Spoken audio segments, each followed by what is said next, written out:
Listo, mis hermanos. Muy buenos días. Hoy vamos a empezar con nuestra lección número 5. Gracias a Dios. Entonces, como siempre les digo, pongamos este tiempo en las manos del Señor para que Él sea el que nos guía, que nos muestra realmente de qué nos quiere hablar a través de esta enseñanza. ¿Vale?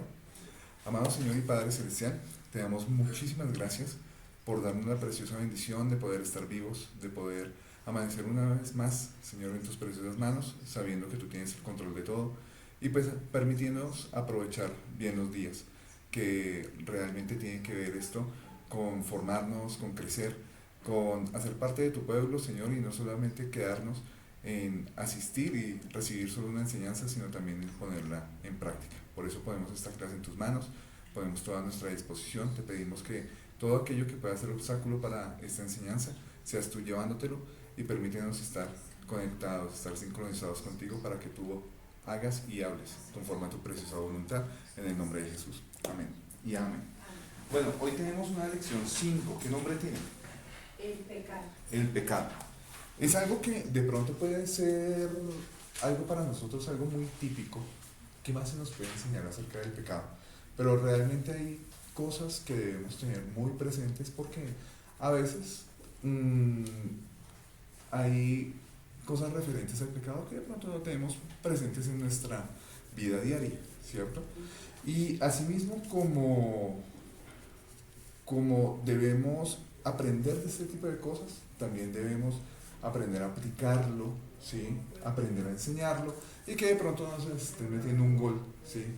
Por el tema de que no sabemos cómo identificar o saber qué realmente es el pecado. Entonces arrancamos como es nuestra costumbre, pues con nuestras diapositivas y vamos a ver de qué trata. Entonces tiene una cita base que está en Romanos 6:23 y habla algo que, a pesar de que inicia siendo duro, termina siendo muy reconfortante para todos nosotros.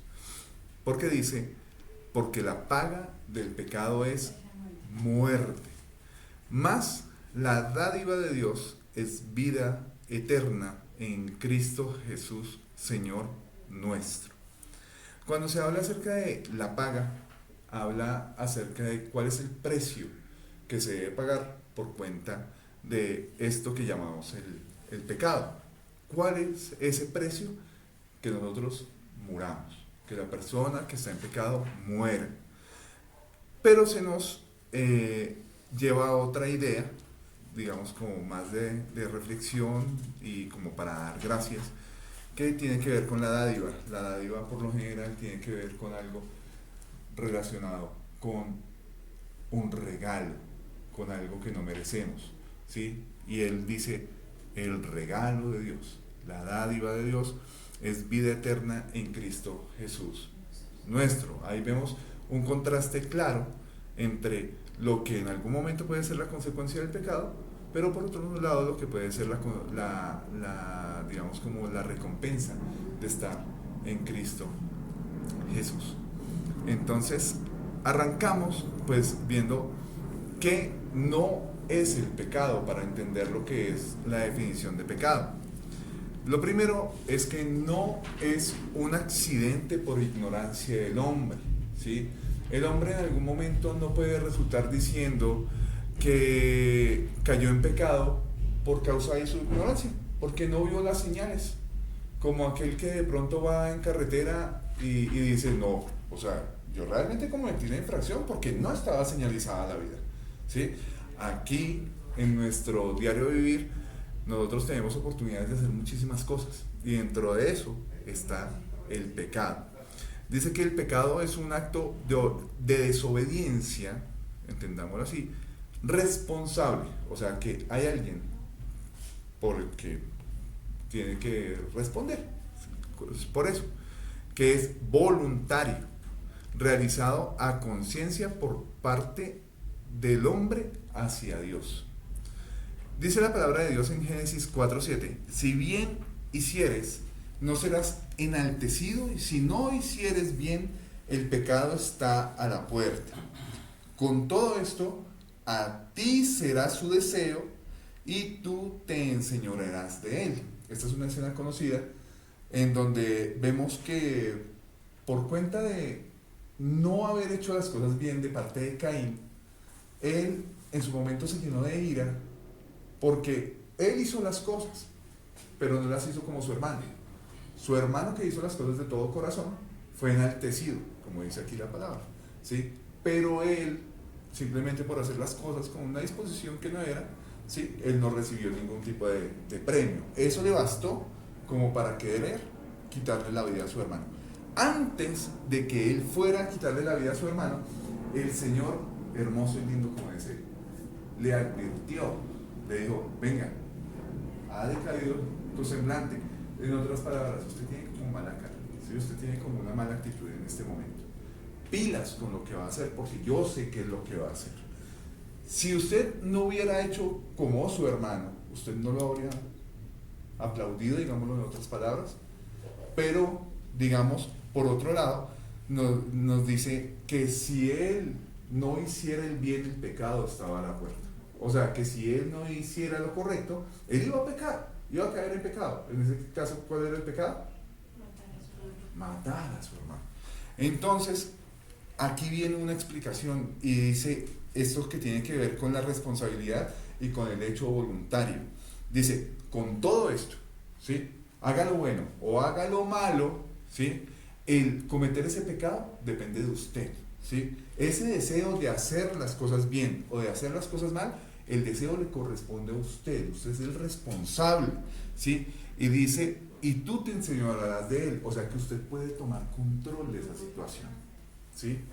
Entonces, pues lastimosamente pues no fue así, pero esta es un llamado de atención también a nosotros, ¿sí? Cuando podamos en algún momento manejar una situación o que estemos en una situación, ¿sí?, en la que parece que no hay control, sí hay control. Tenemos que respirar y pedirle a Dios que nos ayude a hacer las cosas bien. Entonces no es un accidente. Por otro lado, no es una enfermedad. Antes de que Adán y Eva hubieran caído, todo era bueno en gran manera y por tanto no había ninguna maldición sobre la creación. Nos dice Génesis 1:31, y vio Dios todo lo que había hecho, y he aquí que era bueno en gran manera, y fue la tarde y la mañana el día sexto. Cuando dice que era bueno y que no había, digamos, no hay una advertencia aquí de que había algo que había quedado como flojito, ¿qué quiere decir? Que todo era perfecto, ¿sí? Que realmente las cosas estaban bien. Una de las cosas que se dañó dentro de esa caída del hombre fue la salud, ¿sí?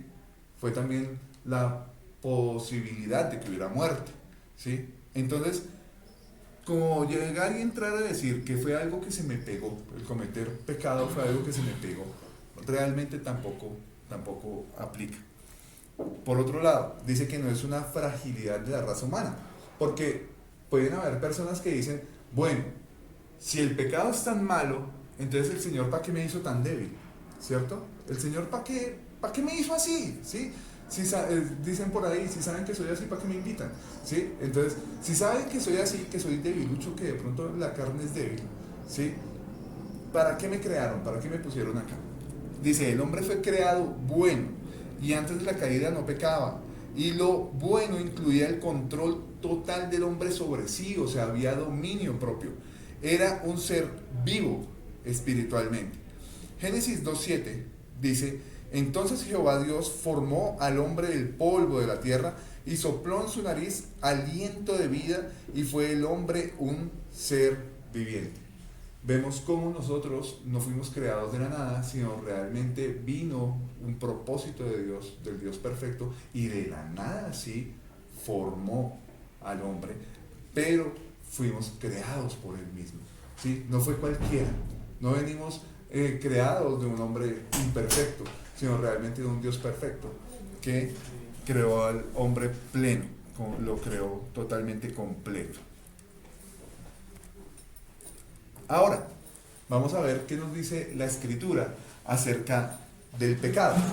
Según el Antiguo Testamento, hay varios términos que se refieren al pecado, y por ejemplo hay uno que se llama errar al blanco, ahí aparece su vocablo en hebreo. Dice, se da cuando prácticas tales como la idolatría, la hechicería, la venganza, la envidia, el suicidio, el adulterio, el hurto, las drogas, etcétera, alteran el propósito de Dios en nuestra vida, para que en nuestra vida se cumpla ese propósito. Entonces, errar al blanco, ¿qué es? Que si me crearon para algo, yo terminé no cumpliendo ese propósito, ¿sí? Vemos un ejemplo acá, en 1 Samuel 19:4-5, donde dice, y Jonatán habló bien de David a Saúl su padre, y le dijo, no peque el rey contra su siervo David, porque ninguna cosa ha cometido contra ti, porque sus obras han sido muy buenas para contigo, pues él tomó su vida en su mano y mató al filisteo, y Jehová dio gran salvación a todo Israel. Tú lo viste y te alegraste. ¿Por qué pues pecarás contra la sangre inocente, matando a David sin causa? ¿Sí?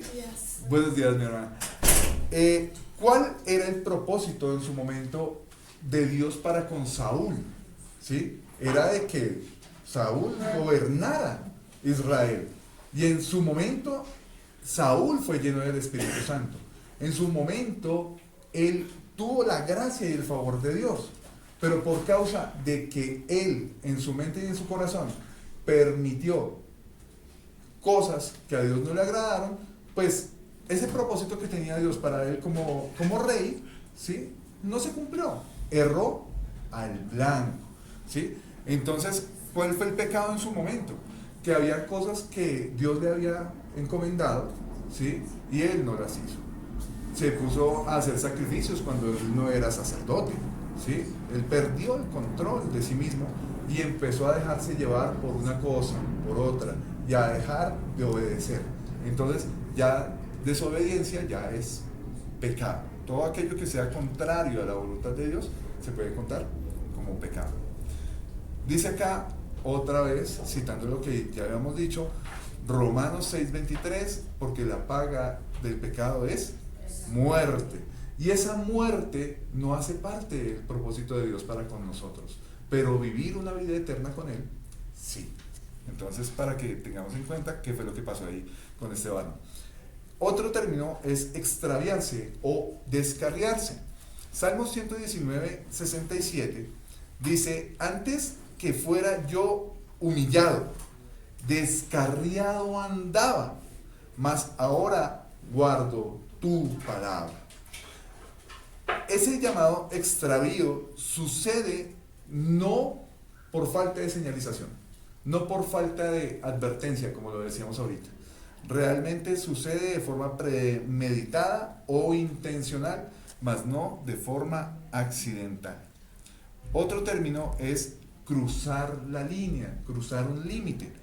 Dice Oseas 6:7, mas ellos, ¿cuál Adán? Traspasaron el pacto, o sea, fueron más allá de los límites de ese pacto. Y dice, allí prevaricaron contra mí, o sea, le faltaron a Dios. Esto se relaciona con la infidelidad matrimonial, la falta de sujeción a la palabra, no aceptar a Cristo como Salvador o no vivir conforme a la voluntad de Dios. Apostasía e insinceridad en el arrepentimiento. ¿Qué pasa dentro del matrimonio? ¿Sí? El matrimonio es un pacto delante de Dios, pero que implica una correspondencia, una exclusividad. Implica que nosotros entendamos que somos de ella así como ella es nuestra, ¿sí? Asimismo es la relación con Dios. Dios quiere que nosotros tengamos una relación así con Él, que nosotros entendamos que Él es nuestro esposo, que entendamos que realmente es tan seria la relación con Él, ¿sí?, que nosotros debemos entender que así como Él es nuestro porque Él se entregó a nosotros, nosotros también le correspondemos a Él. Por lo tanto, necesitamos ser fieles, necesitamos entender que la relación con Dios es delicada, que nosotros debemos cuidarla mucho, debemos realmente darle atención, darle tiempo, como cuando hacemos con nuestra esposa o como cuando hacemos con nuestro esposo. ¿Qué pasaba con el pueblo de Israel? ¿Sí? Que en algún momento llegaba y decía, sí, sí, sí, nosotros somos el pueblo de Dios. Pero cuando nos dábamos cuenta, ellos estaban dejando entrar cosas de otras culturas, de otras religiones, se estaban permitiendo cosas dentro de su cultura que no eran agradables delante de Dios, a pesar de que Dios les advertía, cuidado con eso, y a través de los profetas les hablaba. Aquí ya les estaba dando palo, ¿sí? Aquí ya les estaba diciendo que efectivamente ellos ya habían caído. Y así como en algún momento Adán había caído y faltado a lo que ya estaba constituido en el jardín del Edén, asimismo ellos estaban volviéndose de lo que Dios en su momento les había establecido. Ahora, ¿qué nos dice la Biblia según el Nuevo Testamento acerca del pecado? Tenemos otros términos para analizar. También habla de pasar, sobrepasar o transgredir. Esto está, digamos, relacionado con una transgresión o una violación a la ley, que es la misma escritura. Y dice aquí, y Adán no fue engañado, sino que la mujer, siendo engañada, incurrió en transgresión, en una falta a la ley. 1 Timoteo 2:14.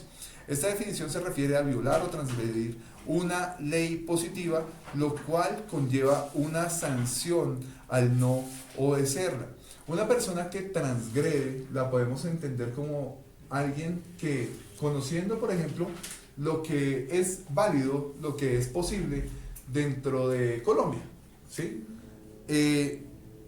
Llega y hace algo que no es permitido según la ley colombiana, ¿sí? Una persona que se mete a un predio ajeno, o una persona que roba, una persona que se pasa una señal de alto, ¿sí? Alguien que transgrede la norma establecida, ¿qué le pasa? Si lo ponchan, ¿sí? Lo multan, lo pueden encarcelar, ¿sí? Entonces, este término se refiere a eso. Algo que en algún momento se cometió, se transgredió, que no era conforme a la ley y que por lo tanto merece un castigo. Por otro lado, está también el término falta o desliz. Dice, hermanos, si alguno fuere sorprendido en alguna falta, vosotros que sois espirituales, restauradle con espíritu de mansedumbre, considerándote a ti mismo, no sea que tú también seas tentado. Gálatas 6:1. Es cuando se cae en una falta que lleva al pecado por causa de una ligereza o de un descuido. A veces, digamos, nosotros podemos estar ocupados, ¿sí? Y estamos enfocados en algo que nos gusta o en algún tipo de responsabilidad, y por causa de estar tan enfocado en eso, perdemos de pronto el panorama completo de lo que está pasando en nuestras vidas y dejamos de hacer algo, pero realmente cuando nos damos cuenta, oiga, sí, yo pude haber parado, detenido esa situación y de pronto no haber cometido ese pecado en contra de Dios. ¿Qué ejemplo puede darse ahí? ¿Sí? Alguien que se permite de pronto tratos muy especiales con otras personas, ya teniendo pareja. Algo que, digamos, se enseña en el grupo de hombres es que las palabras como reina, mi amor, mami en algunos casos, ¿sí? Cuando se da este tipo de términos, son para usarlos con nuestra pareja, ¿sí? Yo no puedo estarle diciendo a la secretaria del lugar donde yo estoy trabajando, hola bebé, ¿sí? Porque ese es un término que utilizamos es para nuestra relación. ¿Qué pasa cuando se da esa oportunidad? Que esta otra persona también va a tener libertad, ¿sí? Y de pronto uno dice, oiga, pero no es tan grave, tenemos confianza, llevamos 5 años, 10 años trabajando juntos, ¿por qué no le puedo decir así? ¿Por qué no la puedo tratar así? Eso es un desliz, ¿sí? Esa es una falta que, a pesar de que parece no grave, en algún momento puede terminar en algo bien delicado, ¿sí? El día de mañana hacen una reunión de trabajo, no sé, un fin de año, lo que sea, ¿sí? Y eso puede terminar mal, porque yo no marqué límites, ¿sí? Porque no fui claro en las cosas. Otro término: extraviar, hacer trampa, engañar. Dice Efesios 5:6: nadie os engañe con palabras vanas, porque por estas cosas viene la ira de Dios sobre los hijos de desobediencia. Se refiere al hecho de proferir herejías por beneficio propio, al cambio de principios de forma errada, a la permisión de vicios y la normalización de la venganza como método de satisfacción personal. Muchas veces en esta interacción que tenemos con las diferentes personas en el día tras día, nosotros podemos ver cómo hay personas que justifican el hacer una cosa porque alguien más la hizo, ¿sí? O porque, según su propia conciencia, ¿sí?, creen que eso es justo. Hay personas que incluso también aconsejan de esa manera, ¿sí? Entonces tenemos que tener mucho cuidado con eso. Ahorita vamos a ver unos ejemplos. Otra forma, digamos, de pecado, y esta es muy importante: juzgar a los demás. Hay una palabra que es insulto.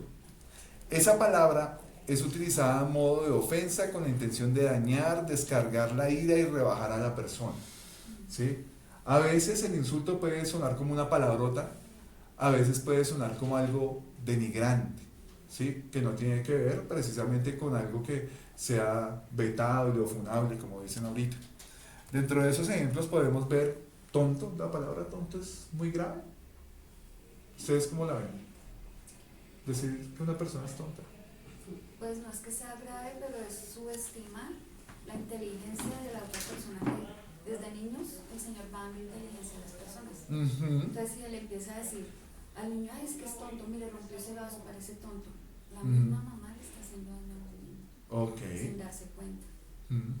Creo que en la antigüedad, no, o sea, 2, 3 generaciones atrás, se utilizaba correctamente para describir una persona que tenía una deficiencia cognitiva.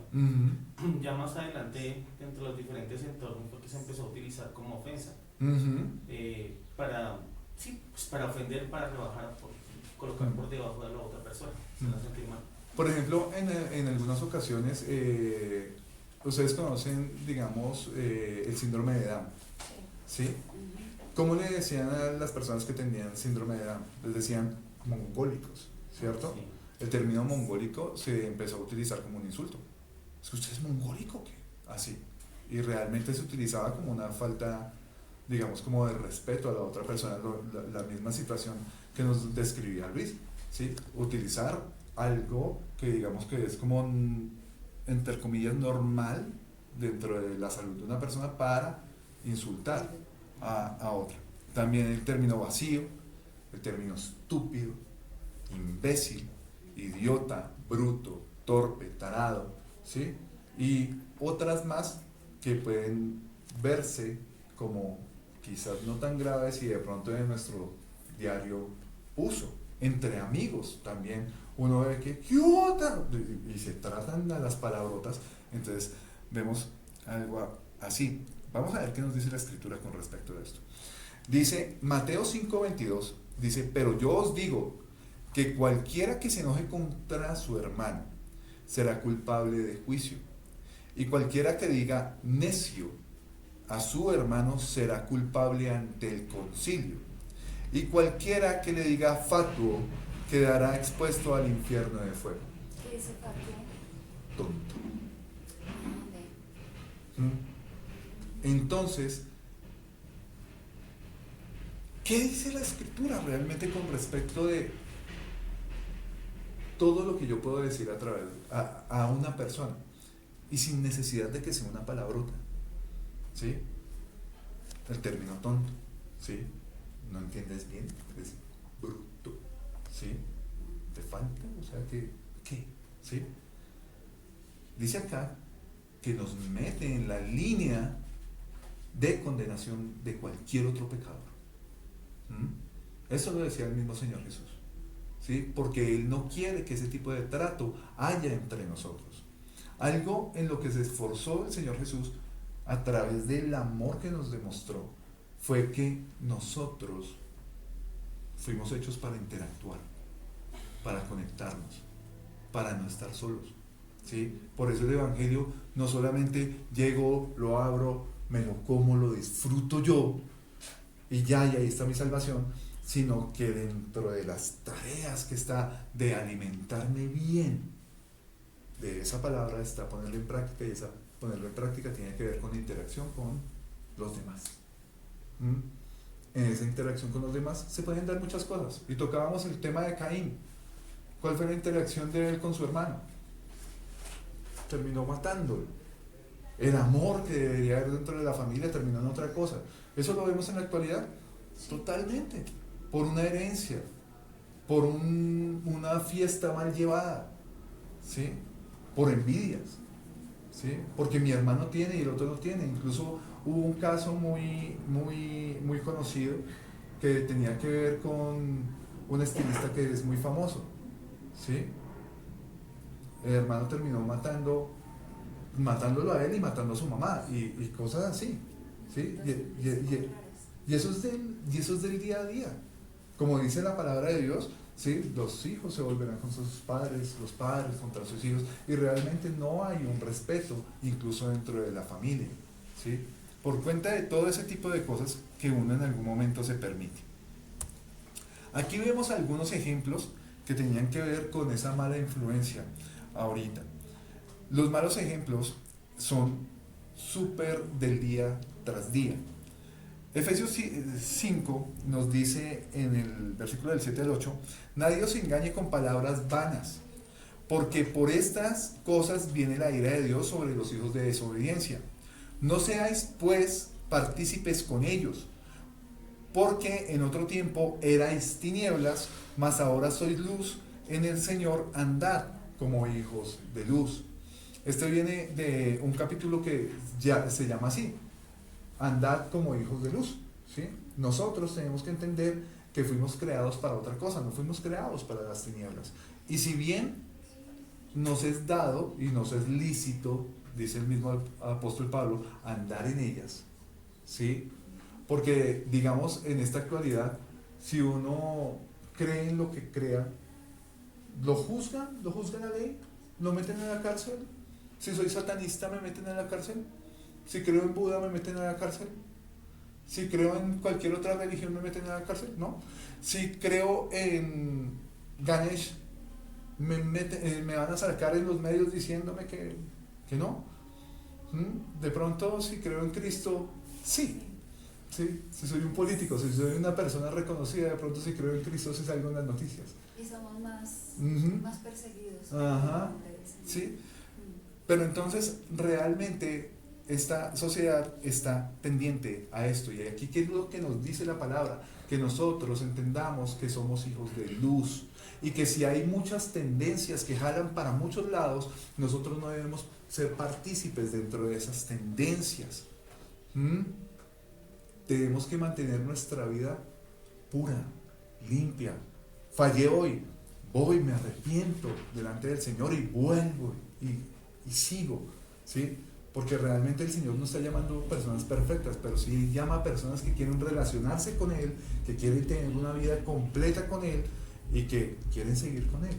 Pero si nosotros tomamos decisiones de ir y dejarnos, bien sea por un familiar o por un amigo, que no siguen esa misma tendencia nuestra, podemos ser jalados para otro lado. Hay personas que nos dan, digamos, como esos consejos y esas líneas de vida que de pronto nos pueden llevar a problemas. Por ejemplo, cuando se habla acerca de una infidelidad, ¿sí? O de una supuesta infidelidad, un clavo saca otro clavo, ¿cierto? No, pero es que me cuesta, es que yo lo amo. Hermana, póngase mami y vaya y haga tal cosa y haga tal otra, ¿sí? Lo mismo hacen los hombres, ¿sí? Ay, usted se deja mandar en la casa, ¿sí?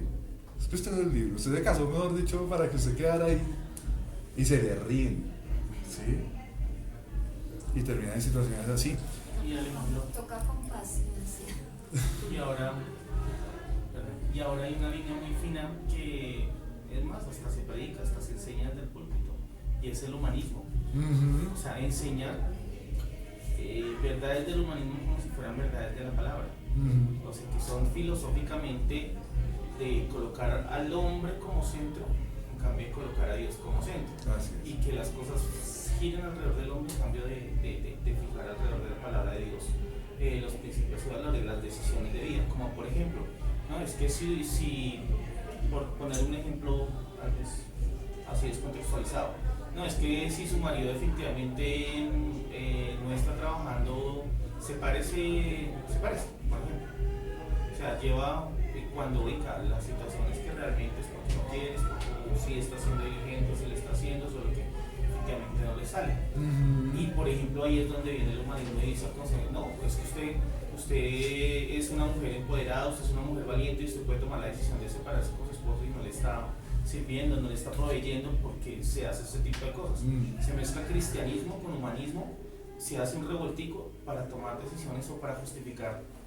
Amén, así es. Decisiones que se El término, por ejemplo, hijo de Dios, se utiliza mucho para ese tipo de cosas, ¿sí? Porque cuando nos llamamos hijos de Dios nos da una posición, ¿sí? Y lo llevamos a ser hijos del rey, lo llevamos a hacer una cantidad de cosas, y sí es peligrosa esa línea de trabajo, ¿sí? El filtro de lo que nosotros recibimos como enseñanza tiene que ser la palabra, ¿sí? Si en algún momento vemos que ya la predicación se vuelve mucho la vida del predicador, ¿sí? Ya vemos que de pronto hay como que hay algo que falta, listo. Y que pase un domingo, listo. Pero que ya se vuelva la tendencia de, oigan, y la Biblia abrimos, ¿sí? La enseñanza tiene que partir de abrir la palabra de Dios. Y nos evitamos ese tipo de situaciones. Y hay iglesias que manejan ese tipo de cosas. Ahorita en la actualidad hay iglesias que permiten ciertas dinámicas. Matrimonio gay, ¿cierto? O el solo hecho de ser gay. Nosotros fuimos llamados para juzgar el homosexualismo de ninguna manera, ¿sí? ¿Está visto bien delante de Dios? No. Pero no es nuestra condición juzgarlo. ¿Cuál es nuestra tarea con la persona que está mal parada? Abrazarla, traerla, ¿sí? Demostrarle amor. Si vinieran un par de hombres con la bandera, bienvenidos, ¿sí? Y va a haber un momento donde ellos o son transformados o simplemente por su condición de vida siguen por otro lado. Pero realmente nosotros no debemos juzgar ese tipo de cosas. Igual tampoco aplaudirlas y tampoco permitirlas y tampoco utilizar, digamos, como herramientas que usen la misma palabra de Dios para permitir eso, porque así es que funcionan esas iglesias. Y no solamente hablando acerca del homosexualismo. Por ejemplo, había una doctrina que se llamaba Creciendo en Gracia, ¿sí?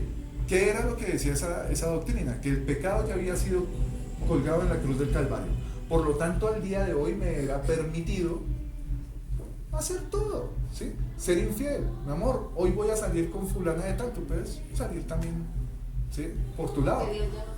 Porque ya, si ya se perdonó el pecado, si ya el pecado ya había sido destruido en la cruz, entonces ahorita podemos hacer de todo. Y eso hacía que dentro de esa iglesia hubiera personas con mucho dinero, ¿sí? Que aportaban a esa causa, ¿sí?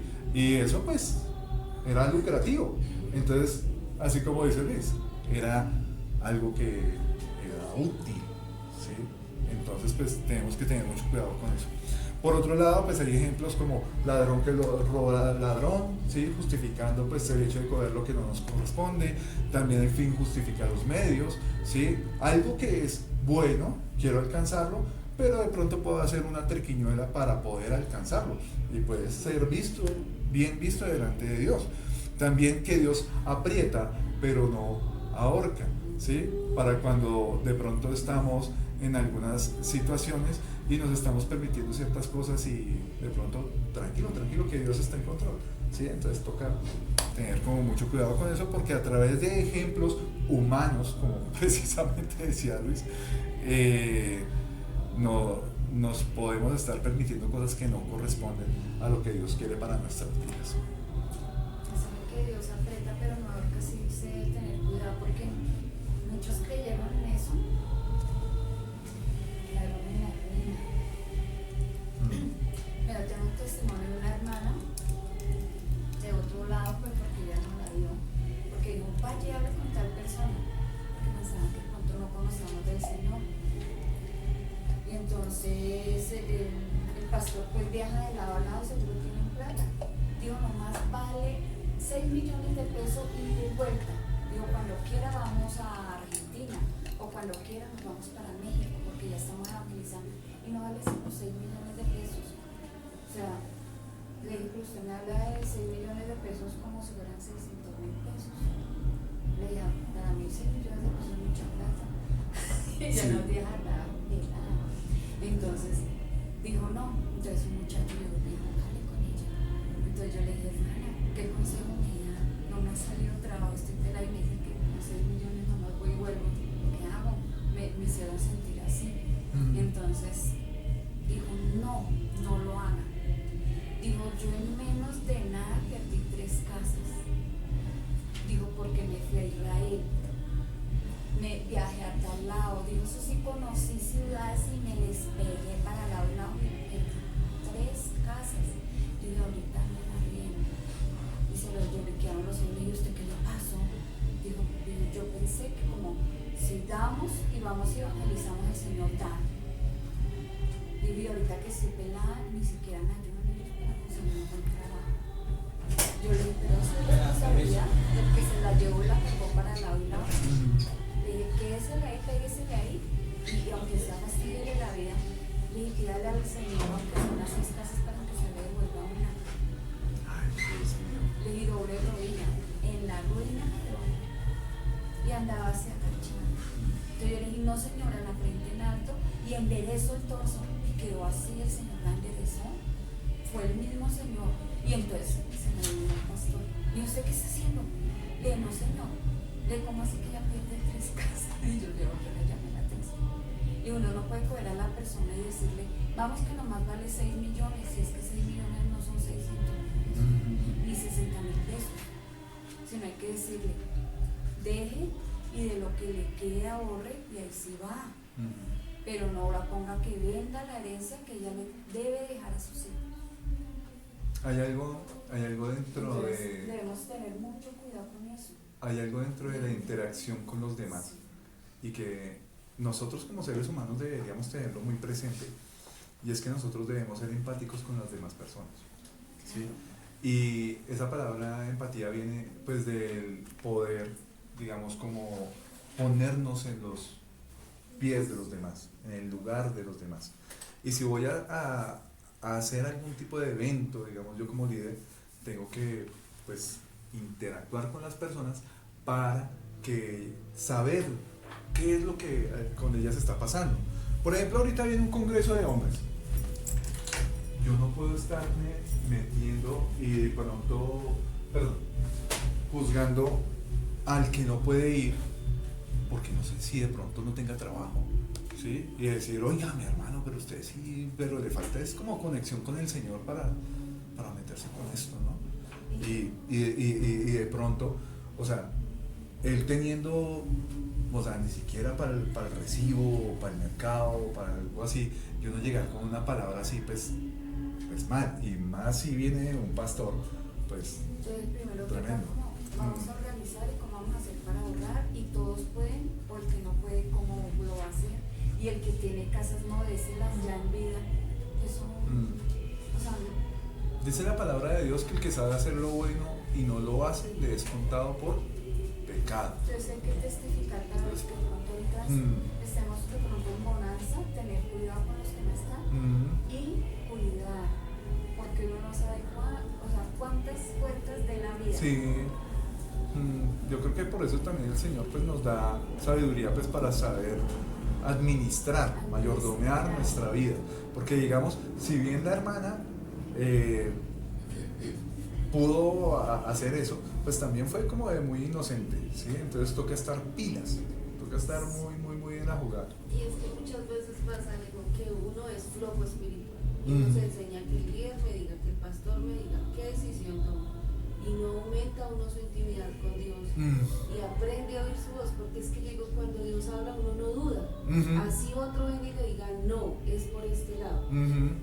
La voz de Dios es, o sea, uno dice, no, es Dios el que me dijo. Amén. Pero eso se ve muchísimo, o sea, eso se ve mucho. Díganme, ¿qué hago? Aconsejeme, pastor, óreme, el líder, diga, y hasta que escucha lo que quiere hacer. Lo que quiere, sí, exacto. Y El Señor dice, sean inteligentes con lo que les doy, sean inteligentes. O sea, entonces, eso es parte de la inteligencia, de si un pastor ve, no de, entonces, pero Señor, que primero, y mira, y algo que yo practico cuando estoy muy en duda, o sea, que digo, Dios mío, ¿qué hago? ¿Renuncio o no renuncio? ¿Sí? Un ayunito le baja a uno la carne. Okay. El ayuno lo pone uno muy espiritual y le quita los deseos de la carne y uno dice, bueno, Señor, ahora sí, háblame, ¿qué hago? ¿Me voy o no voy? Y ya, Dios habla así, claro, porque yo digo, Dios no es un Dios de acertijos, ni de habla difícil, no habla otro idioma. Él habla el idioma del corazón de uno. Entonces Él le dice a uno tal cosa, porque Él sabe para dónde lo dirige. Porque muchas veces uno puede, y uno cae en eso también, uno puede aconsejar de acuerdo a lo que yo viví. Pero Dios tiene una historia personal con cada uno. Y puede que para mí sea, Dios me dio la salida por este lado, pero para Él tiene un proceso y lo quiere tener ahí, hasta que le forme el carácter. Entonces yo digo, de verdad que uno como cristiano debe madurar en escuchar la voz de Dios. De verdad. Sí, yo de pronto, como dicen que viene de pronto el pastor o no sé, le confirma. Pero no es al contrario, no es primero la palabra del hombre, o sea, llámese pastor, líder, lo que sea, y después no, yo tengo que poner la de Dios más clara que la de cualquier otra persona. Por ejemplo, yo recuerdo que un líder hablaba precisamente de eso, de las confirmaciones, ¿sí? Y decía que si usted necesita que alguien venga para que le revele alguna cosa, es porque usted no tiene una intimidad con Dios, ¿sí?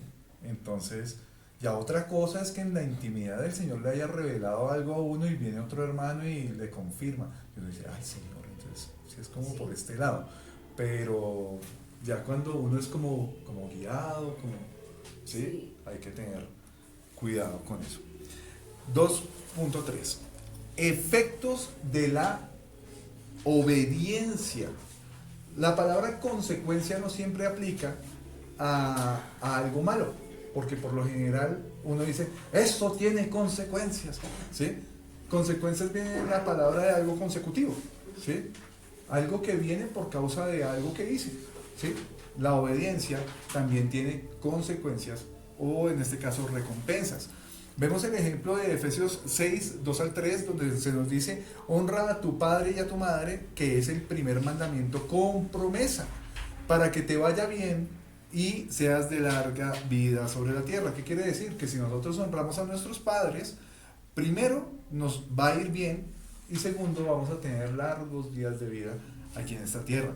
Santiago 1.25 dice, mas el que mira atentamente en la perfecta ley, la de la libertad y persevera en ella, no siendo oidor olvidadizo, sino hacedor de la obra, este será bienaventurado en lo que hace. Entonces, por cuenta de hacer las cosas bien, también viene una recompensa. Entonces, recordemos que si bien el oponernos a lo que Dios quiere, a la voluntad de Dios, es pecado, lo que es contrario, que es hacerle caso, como nos dice también Éxodo, hablándonos acerca de las bendiciones de la obediencia, este tipo de cosas recogeremos, ¿sí? Realmente recompensas y consecuencias buenas. El origen del pecado. Primero, ¿dónde viene el origen del pecado? Si bien no hay escrituralmente algo que diga el origen del pecado fue este, vemos que sí hay una connotación que se repite dentro de diferentes personajes en la Biblia y que nos da, digamos, como una claridad acerca de esto. En Satanás, ¿cómo inició? En Ezequiel 28, 14 al 17. Dice: tú, querubín grande, protector, yo te puse en el santo monte de Dios. Allí estuviste en medio de las piedras de fuego, te paseabas. Perfecto eras en todos tus caminos, desde el día que fuiste creado, hasta que se halló en ti maldad. A causa de la multitud de tus contrataciones fuiste lleno de iniquidad y pecaste. Por lo que yo te eché del monte de Dios y te arrojé de entre las piedras de fuego, oh querubín protector. Se enalteció tu corazón a causa de tu hermosura, corrompiste tu sabiduría a causa de tu esplendor. Yo te arrojaré por tierra delante de los reyes, te pondré para que miren en ti. ¿Qué es lo que nos dice esto en resumen? Primero, que Satanás, ¿quién era? Era alguien perfecto en hermosura, no era alguien con cachos y cola, ¿sí? Era un ángel totalmente perfecto. También que tenía gran santidad, que era de alta posición, que era muy cercano a Dios. ¿Qué le pasó? Se enalteció su corazón. Fue exiliado del cielo por su pecado. Entonces, llegar y decir que el origen del pecado de Satanás estaría bien dicho. No, porque en él también se originó el pecado. Así como pasa con muchos de nosotros. Dejamos que algo nos haga sentir muy bien, muy sobrados, y de pronto por causa de esa arrogancia terminamos pecando, ¿sí? Un muy buen músico puede ser arrogante, un muy buen futbolista puede ser arrogante, y podemos hacer las cosas con excelencia, ¿sí? Pero jamás olvidarnos que sin Dios no habríamos llegado allí, y eso realmente ayuda a que este tipo de cosas no se den. Por otro lado, la escritura nos dice en Isaías 14, 12 al 14: como caíste del cielo, oh lucero, hijo de la mañana, cortado fuiste por tierra, tú que debilitabas a las naciones, tú que decías en tu corazón: subiré al cielo en lo alto, junto a las estrellas de Dios, levantaré mi trono, y en el monte del testimonio me sentaré, a los lados del norte, sobre las alturas de las nubes subiré, y seré semejante al Altísimo. Ahí vemos claramente cómo estaba el corazón de Satanás en esa época. Se enalteció a él mismo, él se sintió poderoso, él hizo una cantidad de cosas y permitió cosas en su corazón que no eran buenas. Aquí, ¿qué nos dice esta cita? Primero, que su nombre era Lucero, ¿sí? Por eso en algunas digamos como definiciones se habla de que a él le habían puesto un nombre Luzbel, ¿sí? También nos dice que él cayó del cielo, entendiéndolo como que fue cortado, como cuando despiden a alguien de un lugar. También nos habla de que él habló a sí mismo en su corazón, ¿sí? Dándose un lugar que no le pertenecía. ¿Cuál es el lugar más alto y a quién le corresponde? Solamente a Dios, ¿sí? Y aquí dice que quiso ser semejante a Dios. Entonces realmente ahí estuvo el origen del pecado, en Satanás. Ahora, en el hombre, ¿cómo fue el origen del pecado? Vamos a analizar esto desde Génesis 2, 16 al 17. Dice: y mandó Jehová Dios al hombre diciendo: de todo árbol del huerto podrás comer, mas del árbol de la ciencia del bien y del mal no comerás, porque el día que de él comieres, ciertamente morirás. ¿Quién daba esta instrucción? Dios. Entonces tengámoslo ahí. ¿Qué fue lo que él dijo? Y eso lo dijo Dios.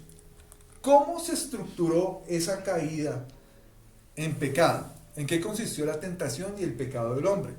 La tentación, ¿cómo fue? Lo que Satanás le dijo a la mujer fue lo siguiente: Génesis 3.1: con que Dios os ha dicho, no comáis de todo el árbol del huerto.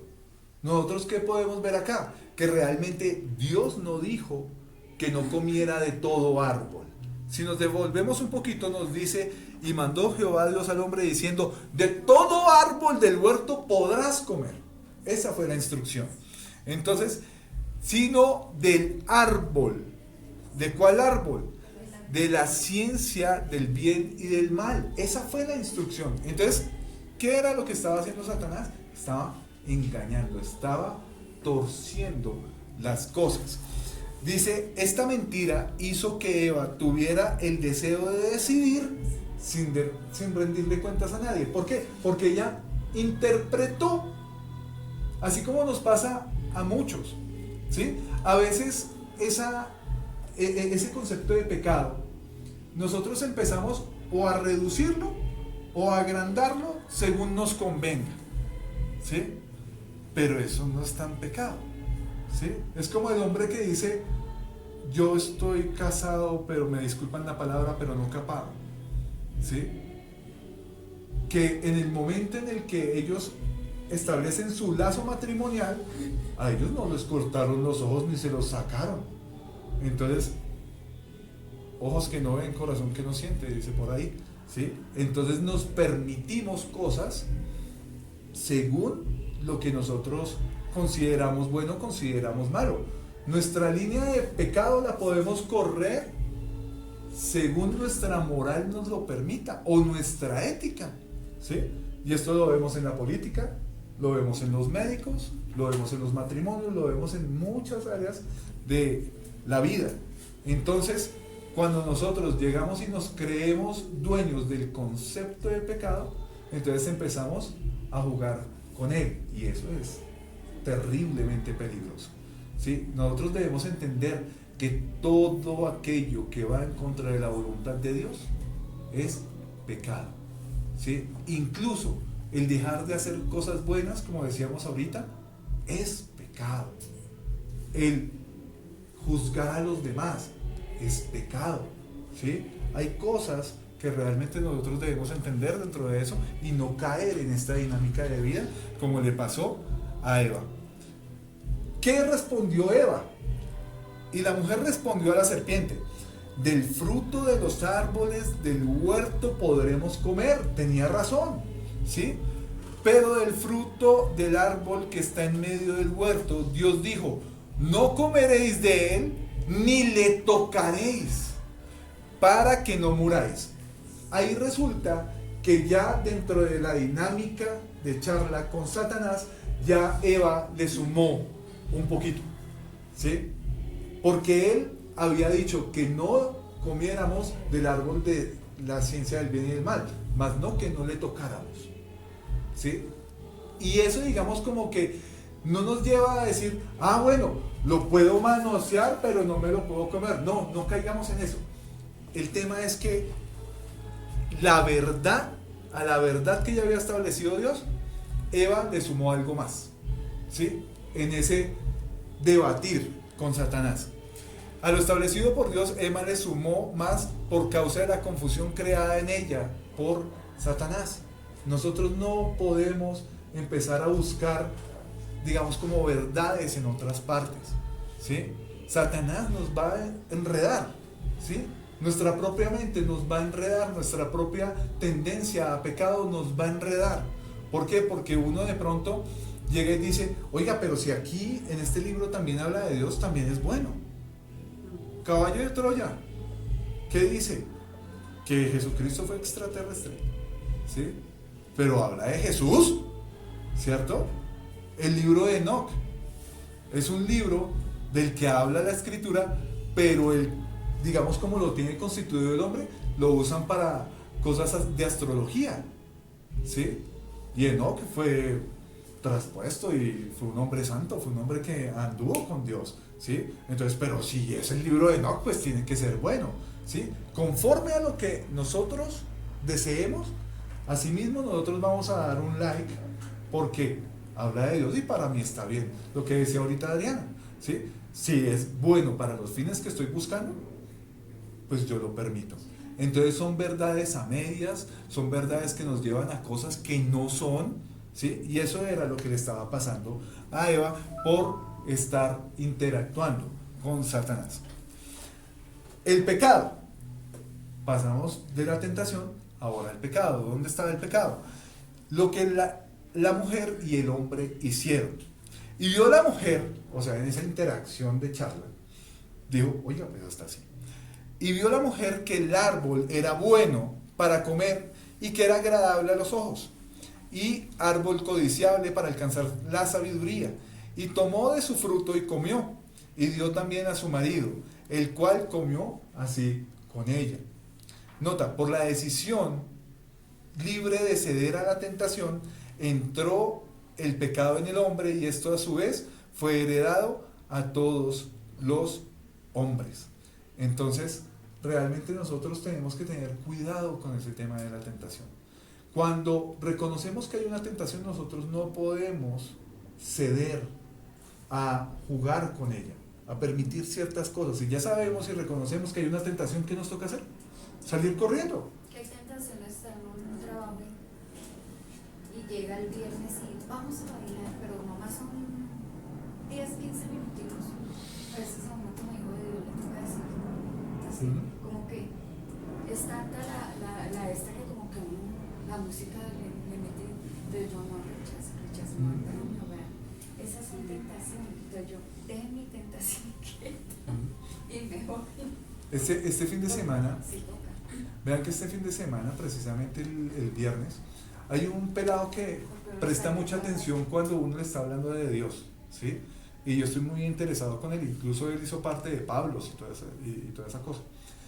El pelado llegó y me dijo este viernes, me dijo, oiga, pero con usted no compartimos nunca después de las 5, ¿no? No. Me dijo así. Y yo no le paré como muchas bolas, pero yo dije, es verdad, yo nunca los acompaño ni a comerse una hamburguesa ni nada de esa vaina. Y me quedó eso como en la cabeza. Y ayer sábado veo el estado de uno de ellos y había una canecota de cerveza que habían comprado con aguardiente amarillo. Yo decía, de lo que me perdí. ¿Sí? Entonces... Alejo, mira que, bueno, leyendo este versículo, yo digo, o sea, la primera tentación que surgió en el ser humano es la misma que tenemos hoy en día. Y es tomarnos el derecho de llamar lo bueno bueno o lo malo malo. O sea, seguimos cayendo en lo mismo. Sí. Cogiendo el árbol del bien y el mal, cuando Dios se lo había reservado para él. Él había dicho que él era el que iba a decir que era bueno y que era malo. Pero yo veo que, o sea, seguimos en la misma. O sea, yo sigo tomando decisiones por mi raciocinio diciendo esto es bueno, lo voy a hacer, esto es malo, no lo voy a hacer. Pero si de verdad nos trabajáramos en decir, Dios, ¿qué hago? Ayúdame, cámbiame, ¿cómo hago esto? ¿Por qué siento esto? ¿Por qué? O sea, empezaríamos a vencer ese primer pecado, ¿no? Sí, claro. Pero seguimos cayendo. Claro. ¿Hacerse tatuajes es malo? Sí. Sí, claro. ¿Sí? ¿Según la escritura es condenable? Sí. Sí. No es condenable, No es pero sí. Pues nos dice que no, Contra la voluntad de Dios. pues nos dice que no nos marquemos, ¿cierto? Sí. Que no nos marquemos como tal. Pero si me marco el Salmo 23, Igual. pues de pronto para no olvidarlo. Sí. Es igual de desobediente si se hace, se dibuja Satanás sobre el Salmo 23. Sí. O sea, me refiero el diablo, cacho así, con la de etcétera, etcétera. Es igual de desobediente. ¿Qué muestra el hecho de que yo me haya hecho un tatuaje? Entonces toca desobediencia. Demuestra, metámonos, salgámonos un poquito de lo religioso. Sí. De los tipos de pecado pudo haber sido por ignorancia, porque robe, porque lo que es ahorita. Salgámonos, Yo no sabía y lo hice. salgámonos un poquito de lo religioso. Sí. ¿Sí? Metámonos en la mente del que se puso el tatuaje. ¿Sí? Rebeldía. No. Metámonos solo en la mente del que se puso el tatuaje. ¿Él quiso faltarle a Dios? No, yo en ¿Sí? eso O tengo sea, algo. se fue de frente y dijo, Dios me cae mal y me va a hacer un tatuaje. Pero si no Puede ser que no. Exacto. Exacto, ¿sí? Yo quiero decir algo, amiguito. Mi hija, antes de conocer a Cristo, ella se mandó a hacer 3 tatuajes en su brazo. Y yo le decía, hija, no te tatúes porque eso no es y no debe ser y va en contra de Dios. Decía, no, mamá, es que hubieron circunstancias que a ella, ¿sí? La incitaron y como que ella quiso. Yo digo, eso fue como una manera de ella darle a conocer a las demás personas que ella ya había superado esa etapa. Entonces yo le dije, bueno, todo ese regaño después, yo le dije muchas cosas. Y ella ahora que conoce de Cristo, que está en su camino, porque ella está muy enfocada y ella dice que, o sea, ella fue lo mejor. Ella dice, mamá, si yo lo hubiera sabido antes, y si realmente yo hubiera conocido a Cristo antes de hacerme estos tatuajes, para mí esto, yo nunca hubiese profanado el templo del Espíritu Santo, tal cual como se trabaja. Entonces yo digo que las personas que lo hacen es porque realmente en ese momento piensan que es correcto en su pensar, en su mentecita en ese momento. Ya después que uno conoce a Cristo ya es muy diferente. Digamos, hay cristianos conocedores de la palabra que aún así sabiendo que la palabra dice que no lo hagamos, lo hacen. Sí. Entonces, voy a lo que retomo una idea que la hermana planteó. Los tatuajes psicológicamente representan momentos específicos de la persona. Como yo lo acabo de decir, que por alguna razón quiere, ¿cómo se dice?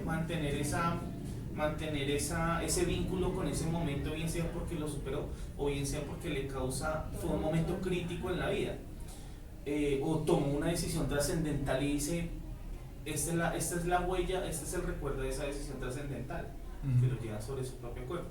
Entonces, o sea, si hay todo un asunto psicológico detrás de mucho más profundo y mucho más de que simplemente lo que se dice, que sea rebeldía hacia Dios. No, hay cosas mucho más profundas detrás del asunto en cuanto a lo que piensa y cree la persona.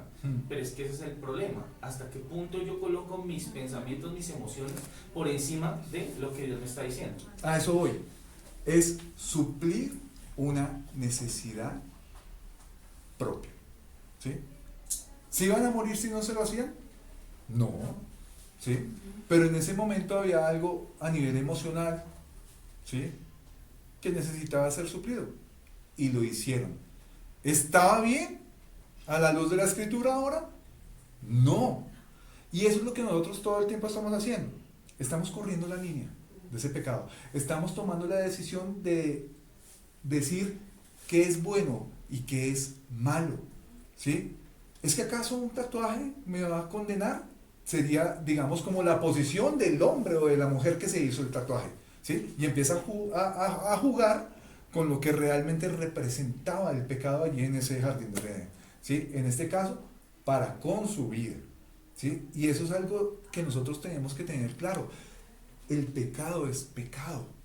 No se le puede agrandar ni achicar. La palabra por ningún lado dice que el pecado del asesino, del pedófilo, sea más grave que el del mentiroso. Mentiroso y asesino van para el mismo pailón, ¿sí? Y nosotros debemos entender eso, ¿sí? Si alguien lo cometió, pues ya, nada que hacer. ¿Cuál es la solución para eso? Arrepentirse, ¿sí? Ya otra cosa si nosotros no nos arrepentimos de eso. Ahora, si una persona ya llega con los tatuajes hasta acá y hasta acá, pero está arrepentido, le toca a uno dejarlo aquí. Los hermanos que llegan con un montón de aretes y que llegan con un montón de tatuajes, ya que, uy, no, hermano, esta no es la iglesia de los tatuajes, va para afuera, ¿sí?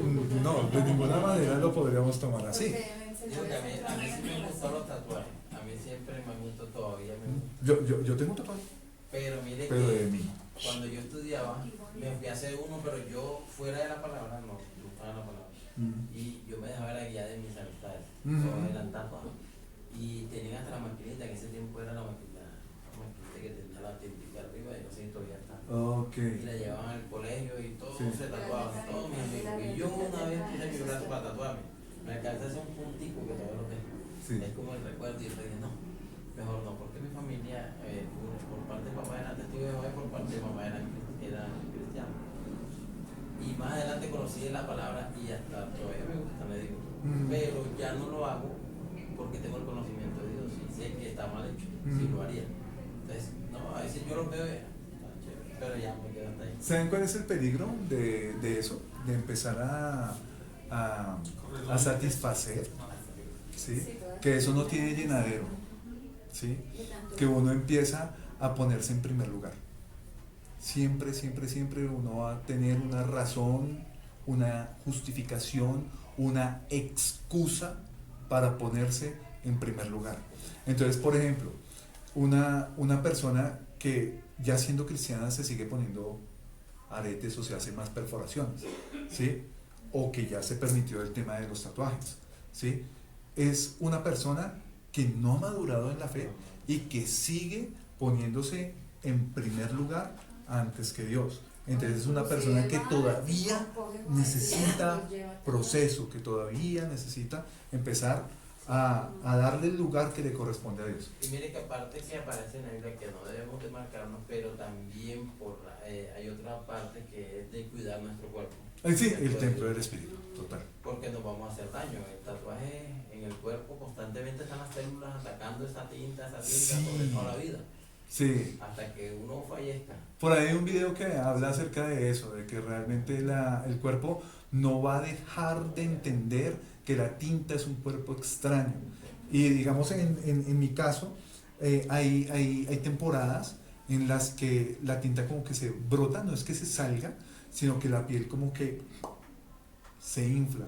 Son procesos naturales, son procesos del mismo cuerpo luchando con eso durante toda la vida, porque desafortunadamente pues sacarse un tatuaje es prácticamente, cuando uno se va a borrar un tatuaje, es hacerse una cicatriz en lugar del tatuaje, ¿sí? Y queda pues otra cosa, la piel nunca vuelve a ser la misma. Entonces quería, digamos, como poner esto dentro de esto, pues teniendo en cuenta lo que ustedes manifestaban realmente de lo que corresponde y no corresponde. Efectos del pecado. Entonces vamos a ponerlo aquí completo. Listo, hasta acá. Entonces, efectos del pecado. Primero, en lo que tiene que ver con los cielos, ¿sí? Lo que era la creación en general. Recordemos lo que nos dice la palabra en cuanto a Ezequiel, cuando hablaba acerca del querubín protector, cuando hablaba acerca de Satanás, cuando estaba en su buena posición. ¿Qué generó? Por cuenta de que él miró hacia sí mismo en su corazón, hizo que hubieran contrataciones, dice la palabra. ¿Qué fue? Que él, en su convencimiento, llegó y se llevó otros. ¿Qué dice la escritura? ¿Cuánto se llevó?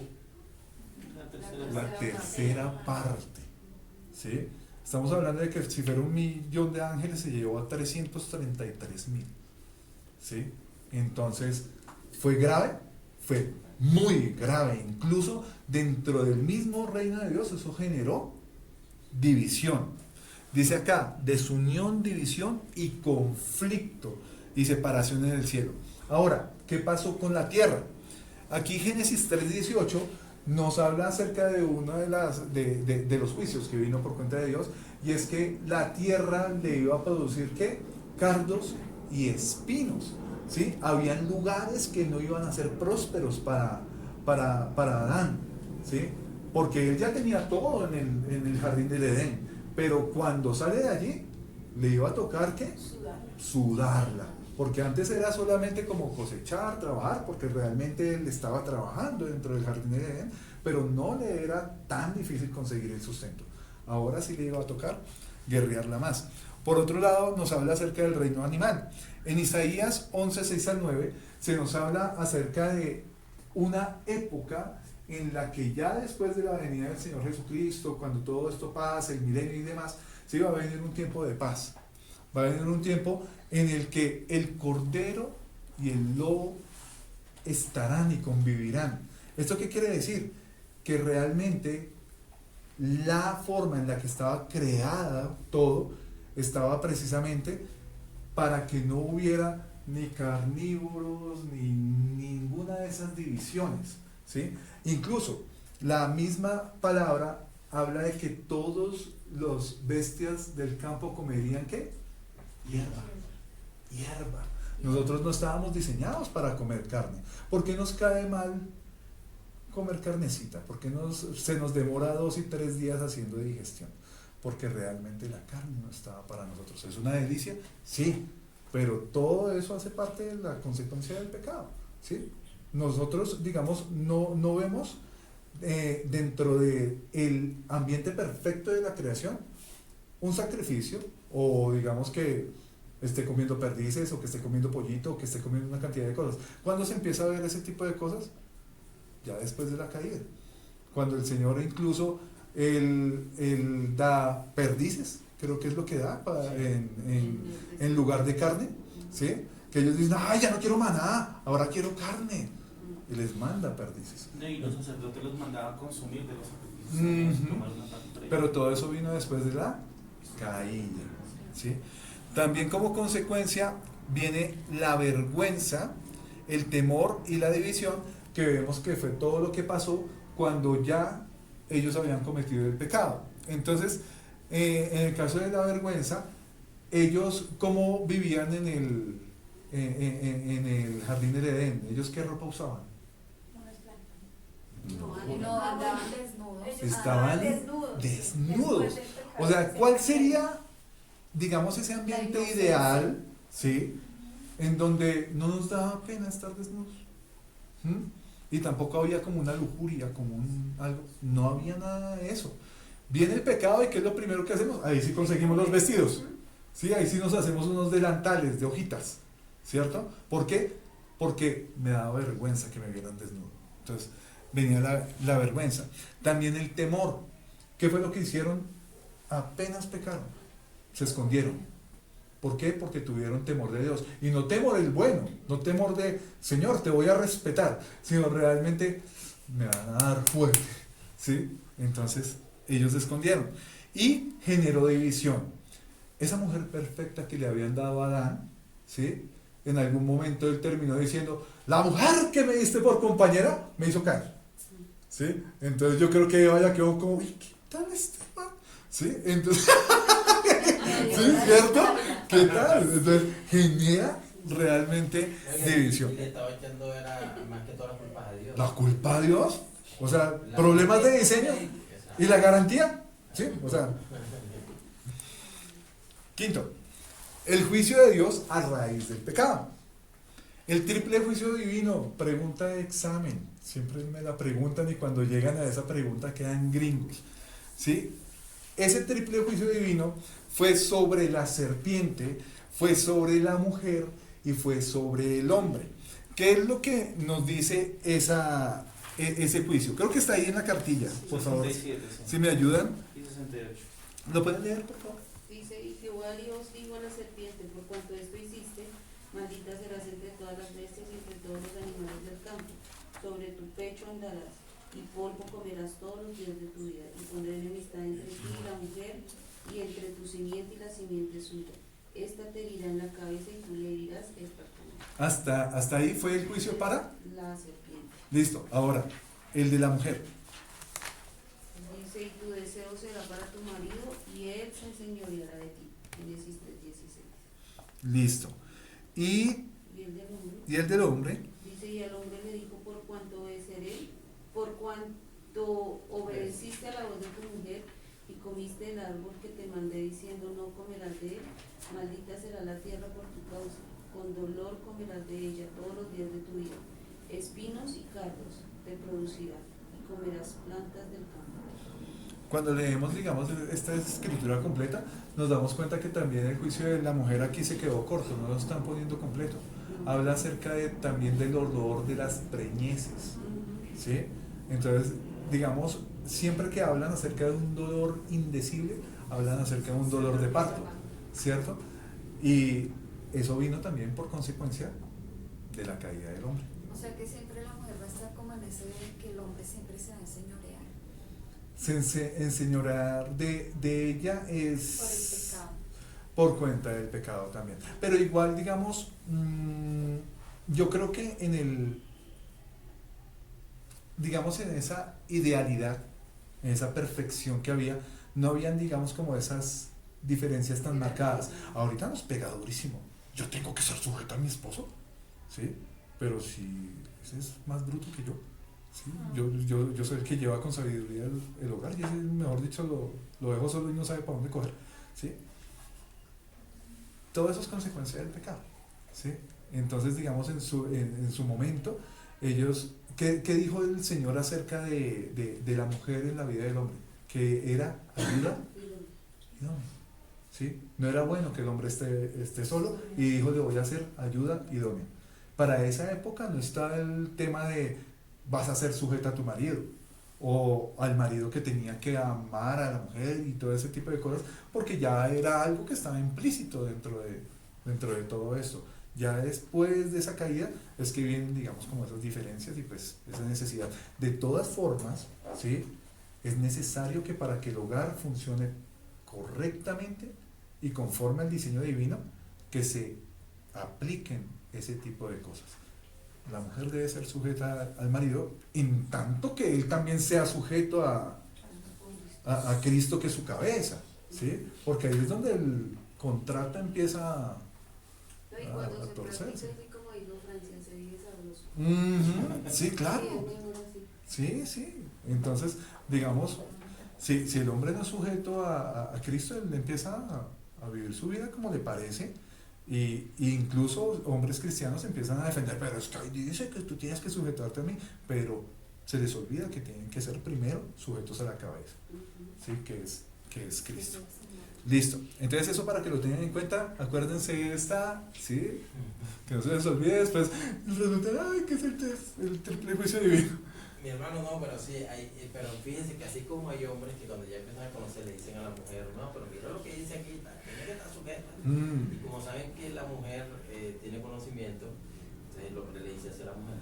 Pero la mujer también comete un error a veces, y es de que se agarran también de esa palabra y entonces juzgan al hombre y dicen, pero es que tú no estás sujeto a la cabeza de Cristo. ¿Y cómo lo saben ellas? Pues por el caminar. Por el caminar. Exacto, por el comportamiento. Y hay veces que, por ejemplo, me pongo yo de años atrás, cuando yo estaba empezando la palabra, yo caminando con la voluntad de Cristo, o sea, como Cristo manda. Y habían cosas, decisiones que había que tomar, yo las tomaba y mi esposa me decía eso. No, pero es que esto y yo, pero es que yo lo estoy haciendo, yo lo hago, ¿sí? Hasta que ya al fin lo entendió y se dio cuenta, pero demoró. Y hay veces, como ella tenía conocimiento, entonces me decía eso. No, pero es que para yo estar sujeta a ti, debes de estar sujeta. Y yo, pero aquí lo que estoy. Y ya lleva un año yo ahí haciendo las cosas bien. Y las mujeres a veces no ceden. No sé por qué, no ablandan ese corazón. Bueno, pues no podemos generalizar, ¿sí? Porque realmente, pues digamos, como que las condiciones en cada hogar son diferentes, pero realmente, digamos, el llamado de Dios no está solamente a que un matrimonio funcione bien, sino que realmente nosotros como hijos estemos sujetos a Él. Y si estamos sujetos a Él, va a haber cosas que van a funcionar bien, como va a haber momentos en los que también van a haber dificultades en el hogar. Nosotros somos hombres, somos mujeres, y muchas veces mal entendemos las cosas o mal practicamos las cosas. Y digamos, así como también dice el libro de los Efesios, creo que es 4:2, dice que nosotros nos tenemos que soportar en amor, ¿sí? Nosotros tenemos que saber convivir, ¿sí? Decir, ay, no, pero somos hijos de Dios y vamos todos los domingos a la iglesia y, mejor dicho, leemos la Biblia de pe a pa, y decir que por eso no va a haber dificultades en el hogar. Va a haber dificultades en el hogar. Y eso es lo que decía hace un rato, Alejandro, eso es parte del humanismo que reina hoy en día. Y específicamente en ese caso el feminismo, de que la mujer o sea, el sistema filosófico de este momento operando en nuestra generación es que la mujer, o sea, si puede, póngase por encima del hombre, si puede, créase más y humilla al hombre, porque es lo que declara el sistema filosófico del feminismo. Si puede pararse encima del hombre y destruirle su masculinidad, su imagen dada por Dios y su rol, hágalo. Eso es lo que dice ese sistema filosófico. Sí, entonces muchas veces sin querer se cae en eso, porque es lo que está hablando reinando en el mundo. Pero voy a defender a las mujeres, porque los hombres están... Por favor. No, pero yo no, es que a veces uno viene de unos modelos de crianza equivocados. Yo vengo de un matriarcado muy fuerte. Madres solteras, o sea, luchonas, que les tocó sacar hijos adelante, que les tocó poner la cara y... ¿sí? Entonces, cuando uno conoce de Dios y uno dice, voy a tener un matrimonio, a uno le toca muy duro morir a eso. O sea, uno tiene que serlo consciente, ¿sí? Porque yo vi toda la vida a mi mamá peleándose, buscando la parte económica, o sea, todo, ¿sí? Entonces, como que uno dice, no, pues él no pudo, venga, yo le ayudo, porque yo sé cómo lo hace la mujer.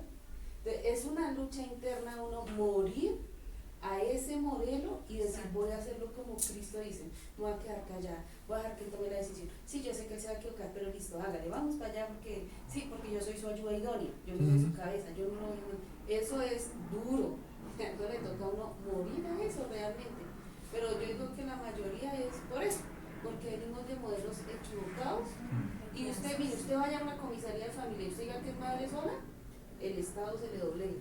O sea, le mandan ayudas, mercado. Vaya usted diga que usted es un papá solo. Se le burla. Ah, se dejó. Uy, sí. O sea, incluso la sociedad es así. Sí, suele pasar. Entonces yo digo, o sea, de verdad uno tiene que hacerse consciente de que yo tengo que morir a eso. O sea, yo no puedo seguir eso y me voy a someter a lo que dice la palabra. Y a veces esa parte de sométanse. A mí me encanta es que la palabra es perfecta, ¿sí? Y si nosotros la pusiéramos en práctica, realmente tendríamos hogares más llevaderos, ¿sí? O sea, quizás no perfectos, pero más llevaderos. ¿Qué dice la Escritura acerca de la mujer? La mujer sabia edifica su casa.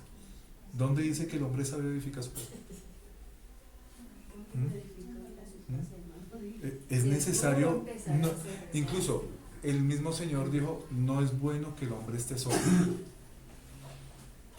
Hay algo ya ahí, ¿sí? Implícito, que nos lleva a la necesidad de la mujer en la vida del hombre y de igual forma el hombre en la vida de la mujer. Dice que nosotros debemos amar a nuestras esposas como Cristo amó a la iglesia. Hay una necesidad también que debemos suplir dentro de nuestras mujeres. Y si vamos a varias partes de la Escritura y vemos, todo se complementa. ¿Sí? No hay nada que se contradiga y no hay nada donde uno diga, no, pero es que al Señor sí le faltó esto para los hombres o le faltó esto para las mujeres.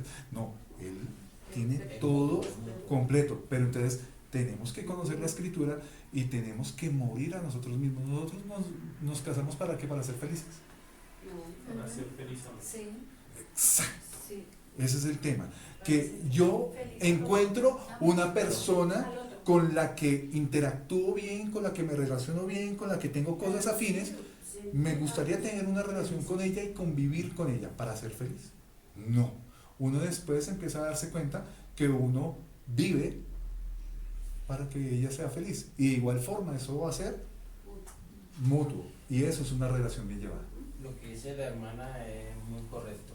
Pero así mismo, como la mujer le es duro seguir al hombre, hay veces que al hombre también es duro seguir las leyes de Dios cuando el hombre es pecaminoso. Hablo cuando hay un hombre que siempre es tomador, digamos, y dejar el trago porque está en la palabra es duro. Sí. Pero hay que hacerlo porque debemos estar sujetos a la cabeza. Sí. Y así mismo la mujer es duro, pero hay que hacerlo, hay que hacerlo. Sí. Dice que eso solamente el Señor va orando. Porque también que las mamás sean como madres solteras no es normal. El Señor creó hombre y mujer. Todo eso hace parte de las consecuencias. Ya el Señor va haciendo la obra y si la persona se propone, ya los hijos. Entonces van cogiendo modelos de personas que dejen dos y van a tener la oportunidad de que los hijos crezcan con ayuda de papá y mamá. Es un poco más fácil. Porque igual lo que dice la palabra es cierto, si el uno cae, levanta al compañero. Pero uno solo. Sí, amén. Bueno, hay otra parte que es la doble separación y esta es como un poquito más sencilla de entender. Lo primero que generó el pecado, digamos, fue que el hombre y la mujer salieran del huerto del Edén, pero también que se apartaran del árbol de la vida. La explicación que nos da Génesis 3, 22 al 23 es que cuando el Señor se da cuenta que el hombre ya cayó y que es conocedor de todo de todo ese tema de que él puede hacer tanto lo bueno como lo malo, sería totalmente, digamos, inconveniente que aparte de eso también le echa la mano al árbol de la vida, porque sería como un pecador con vida eterna, ¿cierto? Eso sería más o menos como por eso era necesario que él también saliera del huerto del Edén. Entonces, como para que lo tengamos presente. Y por otro lado, y esta es la más grave, de la presencia de Dios, de la comunión con Él, ¿sí? Por eso, digamos, yo creo que para los antiguos fue mucho más difícil. Nosotros en este momento estamos viviendo esta preciosa panacea de tener un Señor Jesús que dio la vida por nosotros en la cruz del Calvario, y tenemos esa esperanza viva, ¿sí? De que a pesar de que nosotros fallemos, si nos arrepentimos, tenemos esa entrada al cielo. Pero en la antigüedad se tenía una esperanza de que iba a llegar algún día el Mesías y que iba a cambiar las cosas. Y no se entendía un Mesías como un Mesías que iba a dar su vida por el perdón de los pecados de toda la humanidad, sino un Mesías que iba a defender al pueblo, ¿sí? Porque en la mente del judío antiguo, ¿sí?, estaba que la salvación era solamente para ellos. Ellos no pensaban en los gentiles, ellos no pensaban en salvación para el resto del mundo, sino solamente para ellos. Pero entonces, imagínense esa separación.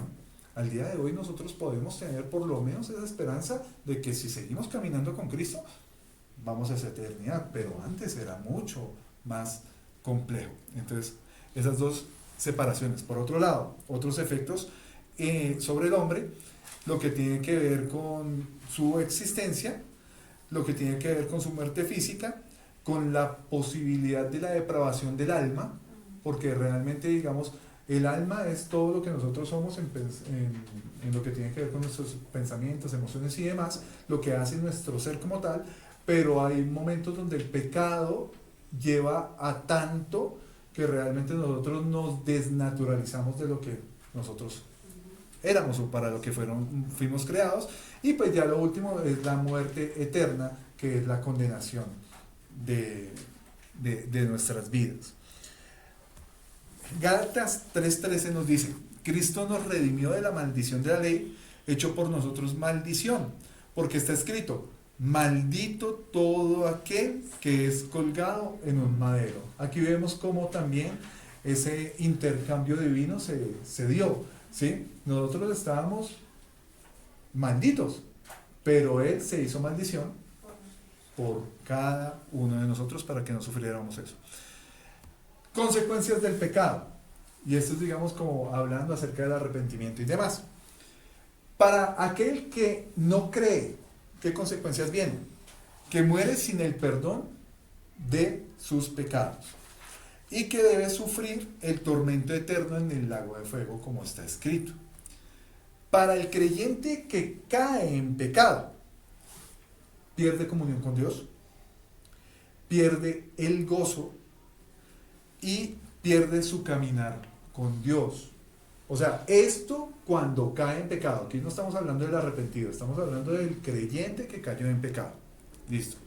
Ahora, para el creyente que peca habitualmente, que ya como que pecó y ya como que se le volvió paisaje y ya como que no le importa como mucho si fue grave o no fue grave, puede entrar en un proceso de disciplina de parte de Dios. Recordemos que somos hijos y la Escritura dice puntualmente que ¿qué hijo, sí, se considera hijo si no es disciplinado por su padre? ¿Sí? Entonces puede entrar en eso. También de parte de la iglesia, ya cuando la persona es, mejor dicho, extra desobediente, según la Escritura, la iglesia tiene la posibilidad de excomulgar a esta persona, ¿sí? Nosotros somos un cuerpo, ¿sí? Y tenemos miembros. Tenemos personas que hacen parte de ese cuerpo de Cristo, hacen parte de la iglesia, pero ya cuando es una persona que de pronto está hablando de ti, está hablando de este, está hablando del otro, y se le llama la atención y se le dice: hermano, pero eso no se hace, ¿no?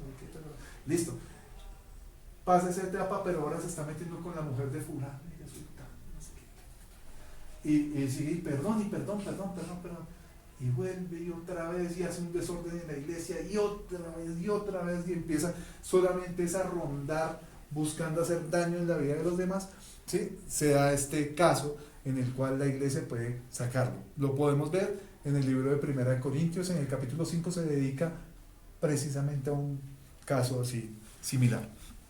Y por otro lado está el tema de la desprotección divina. Cuando nosotros preferimos andar según lo que nosotros creemos, ¿sí? Hay un momento donde realmente Dios no tiene como cabida ahí, y no quiere decir que Él no sea soberano sobre la vida de esa persona, sino que yo ya le di el derecho legal a que alguien más rija mi vida y no es Dios.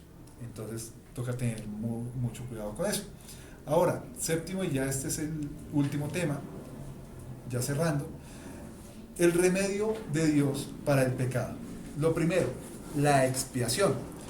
La expiación es el acto de cubrir, eliminar o borrar la culpa del pecado mediante un sacrificio, restaurando la comunión entre Dios y la humanidad. Entonces, cuando se habla acerca de un sacrificio, ¿quién fue el sacrificio? Cristo. Jesús Cristo, ¿sí? Él puesto por cada uno de nosotros. ¿Y qué hizo ese sacrificio? Restauró la comunión entre Dios y la humanidad. Con toda la humanidad es posible, pero solo con la humanidad que le cree, ¿sí? Porque no quiere decir que ya por cuenta de que hubo un sacrificio, de que el Señor se dejó hacer maldición, murió y resucitó, ya todo esto cubrió los pecados de toda la humanidad, como hablábamos ahorita de lo de creciendo en gracia, ¿sí? Cubre los pecados del que se arrepiente. Si todos se arrepintieran, ¿alcanza para todos? Alcanza para todos, ¿sí? Los de ahorita, los que vendrán y los que fueron, si todos se hubieran arrepentido, ¿sí? Alcanzaba para todos esos. Pero realmente la condición está en arrepentirse y buscar a Él. Si no, no hay forma. Dice acá Efesios 2, 4 al 5, pero Dios, que es rico en misericordia, por su gran amor con que nos amó, aun estando nosotros muertos en pecados, muertos, pues recordemos la connotación de muerte, ¿sí? Nos dio vida juntamente con Cristo, por gracia sois salvos. Y Isaías 53, 6 dice, todos nos descarriamos como ovejas, cada cual se apartó por su camino, mas Jehová cargó en él el pecado por todos nosotros. Recordemos que Jesús es Dios y todo esto, entonces cuando se habla acerca de Jehová, también se habla acerca de Jesús. Segunda parte, la reconciliación. Entonces lo primero fue el sacrificio. Por ese sacrificio viene libertad y viene esa posibilidad de que haya reconciliación entre Dios y los hombres. Una de las consecuencias del pecado fue esa división. Esa división, ¿qué hay que hacerla para que se vuelva otra vez unión? La reconciliación, y se hace a través de la cruz. En el caso, por ejemplo, de un matrimonio, ¿sí? ¿Qué tenemos que hacer para poder seguir nuestra vida marital? Pues como se debe, reconciliarnos si hay pelea. Realmente ese es el ejemplo, digamos, como más tangible, ¿sí? Nosotros tenemos que reconciliarnos con Dios. Es la restauración de la amistad y la armonía entre Dios y la humanidad. La Escritura dice, Romanos 5:10, pues como nuestra amistad con Dios quedó restablecida por la muerte de su Hijo cuando todavía éramos sus enemigos, con toda seguridad seremos salvos por la vida de su Hijo. Segunda de Corintios 5:19, que Dios estaba en Cristo reconciliando consigo al mundo, no tomándoles en cuenta a los hombres sus pecados, y nos encargó a nosotros la palabra de la reconciliación. Nosotros nacemos, crecemos, nos reproducimos y morimos. Esa es la, digamos, como la norma natural del ser humano. Pero cuando entendemos las cosas espiritualmente, nos damos cuenta de lo importante de esta reconciliación. Juan Camilo, ¿tú peleaste con Dios? ¿O tú naciste peleando con Dios? Ese deseo no está en tu corazón jamás, ¿cierto? Pero cuando nosotros entendemos esto espiritualmente, nos damos cuenta que esas consecuencias del pecado cubrieron a toda la humanidad.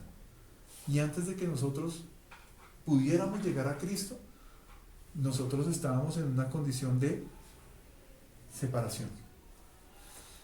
Viene la expiación, viene el sacrificio y produce esto, produce reconciliación. A pesar de que yo en mi deseo carnal no estaba como con esa intención de estar peleado con Dios, mi condición espiritual sí estaba así, porque esa es la que cubre a todo el mundo. Pero mi condición espiritual cambia cuando recibo a Cristo. Y esa pelea espiritual ya no está. ¿Sí?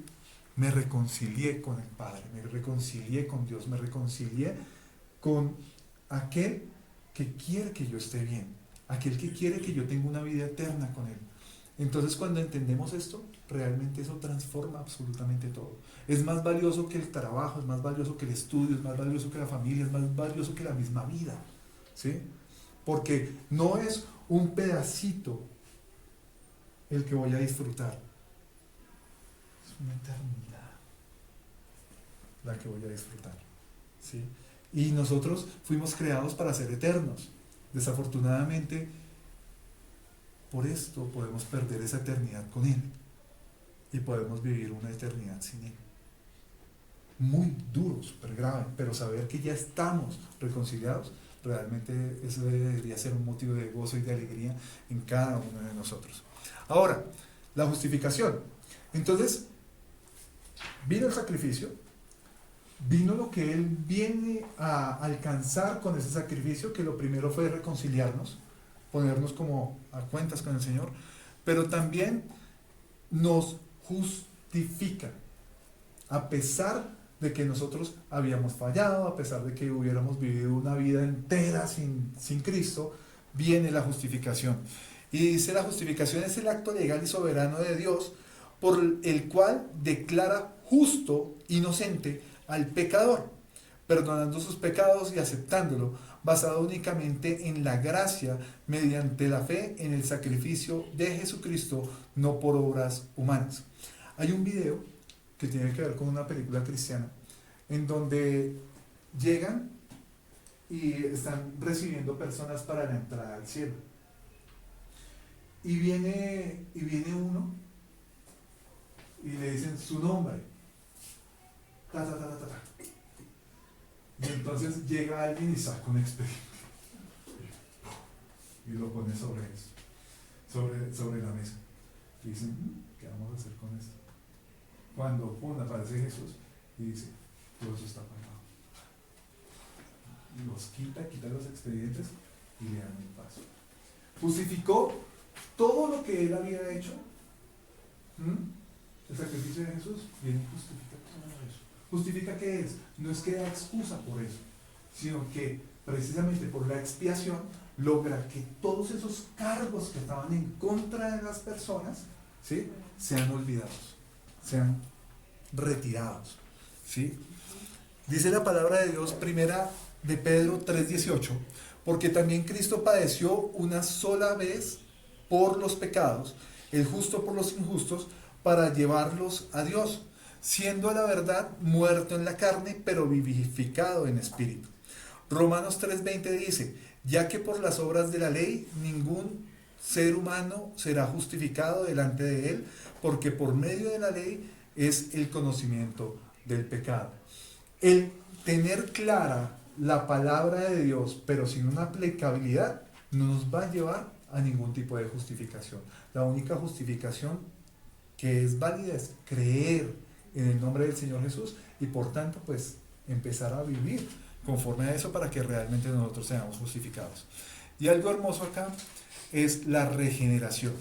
Es la obra soberana y sobrenatural del Espíritu Santo que imparte vida espiritual a un pecador espiritualmente muerto, convirtiéndolo en una nueva criatura en Cristo. Este es el nuevo nacimiento. Esto se ve precisamente en las personas que cambian su conducta, personas que de pronto están entregados a los vicios y que en el momento en el que conocen al Señor Jesús ya dicen, no, esto no me conviene y me aparto. Solo una persona que en algún momento llega y reconoce al Señor Jesús como Señor, su Salvador, de forma genuina, logra cambiar su estilo de vida, incluso así esto le cueste apartarse de las amistades o apartarse de ciertos ámbitos, ¿sí? Personas que de pronto hasta renuncian a un trabajo porque saben que ahí espiritualmente no van a prosperar. Y esto no es una invitación a que ya pasen sus cartas de renuncia. El Señor es el que en su momento convence, ¿sí?, de ese pecado o de esa condición para que uno pueda empezar a vivir de forma diferente. ¿Qué nos dice la Escritura en Tito 3, 4 al 5? Pero cuando se manifestó la bondad de Dios nuestro Salvador y su amor para con los hombres, nos salvó no por obras de justicia que nosotros hubiéramos hecho, sino por su misericordia, por el lavamiento de la regeneración y por la renovación en el Espíritu Santo.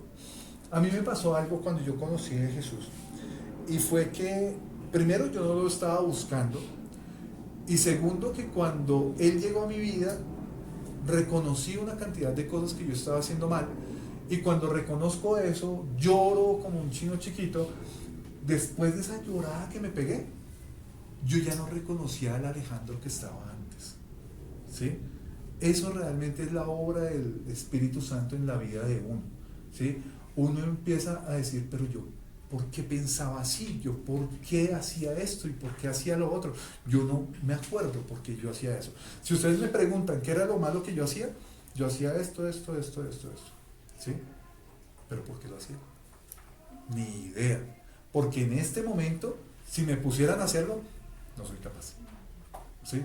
Entonces, ese es el cambio que genera el Espíritu Santo por ese efecto de la regeneración en cada uno de nosotros. La regeneración, ¿qué quiere decir? Cambio de naturaleza, ¿sí? Es algo genético, ¿sí? En lo espiritual, ¿sí? Porque uno puede traer una cantidad de cosas espirituales, incluso de su crianza o de cosas que tienen que ver con su familia y su hogar, y de un momento a otro cambia.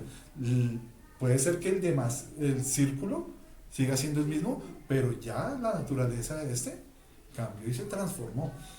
Por lo general lo que se da es que por causa de algunos llegan y siguen, ¿sí? Pero eso es más o menos como la naturalidad de esa sobrenaturalidad de ese evento de la regeneración.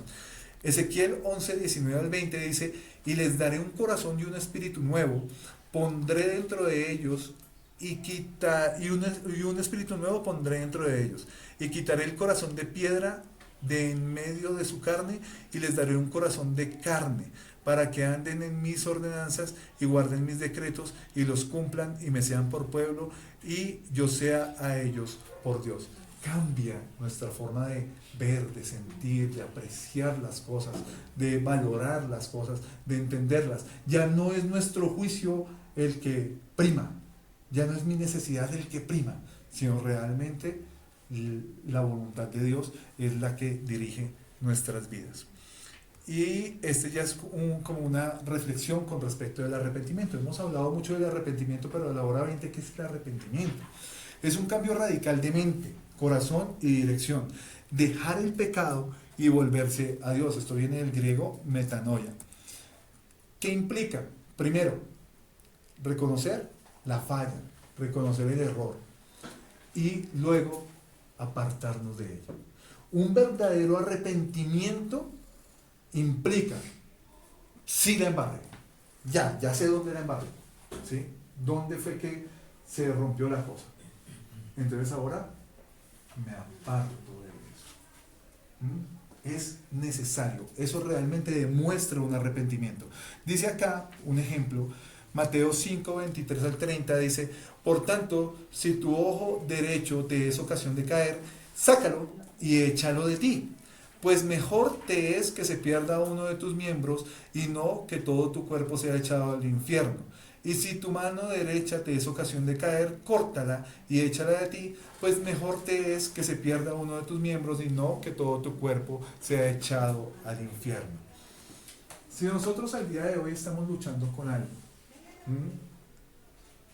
y nosotros lo estamos justificando por X o Y razón, porque lo consideramos no tan malo, pero sabemos que de pronto a la iglesia no lo podemos llevar, ¿sí? Es porque quizás es malo, ¿sí? Si hay algo que dentro de nuestras prácticas diarias y nos dijeran: oiga, Alejandro, pase el púlpito y compártanos eso que usted está haciendo. Si yo lo puedo decir y no me da pena de lo que estoy haciendo, todo bien, pero si de pronto no lo puedo compartir, es porque hay algo que estoy tapando y es algo con lo que yo estoy jugando. Tenemos que entrar en esta dinámica, arrepentirnos. Y para arrepentirnos realmente y que esto sea genuino, tenemos que ser honestos con nosotros mismos, ser honestos con Dios, reconocer que eso es un pecado, que ahí la embarré, pero que no quiero hacerlo más. Entonces, para eso viene este ejemplo. Hay cosas que no nos convienen y es necesario cortarlas. Una mala amistad, incluso una dinámica de vida con un familiar, hasta los mismos familiares son dañosos, ¿sí? La primera vez que yo fui un prostíbulo fue porque un primo me llevó, ¿sí? Entonces, ¿sí? ¿A qué estamos jugando? ¿Es primero la familia o es primero Dios? ¿Sí? Es primero mi salvación. ¿Sí? Es primero Dios. ¿Sí? Entonces tengo que empezar a ver qué es lo que yo estoy negociando, qué es lo que me estoy permitiendo y ser honesto conmigo, ser honesto con Dios y empezar en esta dinámica de arrepentimiento para poder garantizar una fluidez en mi relación con Dios. ¿Sí? Porque cuando hay cositas que uno no puede mostrar, lugares donde uno no puede llevar a Jesús, ¿sí? Hay que empezar a mirar eso.